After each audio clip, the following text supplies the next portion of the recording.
That includes New Orleans, where today authorities stepped up their efforts to empty the city.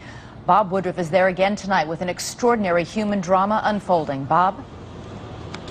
That's true, Elizabeth, and good evening from New Orleans. Here, the police and the National Guard find themselves in a very difficult position tonight to try to carry out an order to force people from the city without actually using force.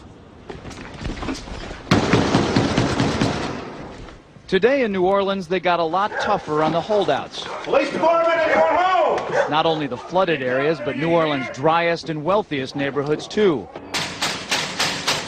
Police department! The police and National Guard going street by street, house to house. We need to make sure, too, that whenever we knock on the doors, people refuse to leave. We need to make note, call it in. They say there are no orders to use force, just strong persuasion, sometimes entering open houses with guns drawn, and instructions to disarm anyone inside. You say guns will be taken? No one will be able to be armed. We will take all weapons. That happened today in this wealthy neighborhood where homeowners had armed themselves to protect their mansions.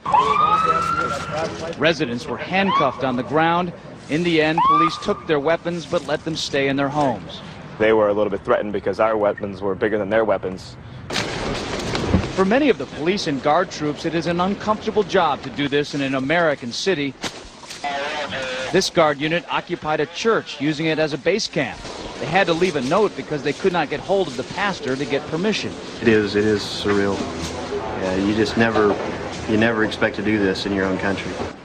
Chris Montgomery says he'd rather be in Iraq than patrolling American neighborhoods. Walking up and down these streets, you don't want to think about the stuff that you're gonna have to do. Somebody pops around the corner. Be shooting in America. Yeah.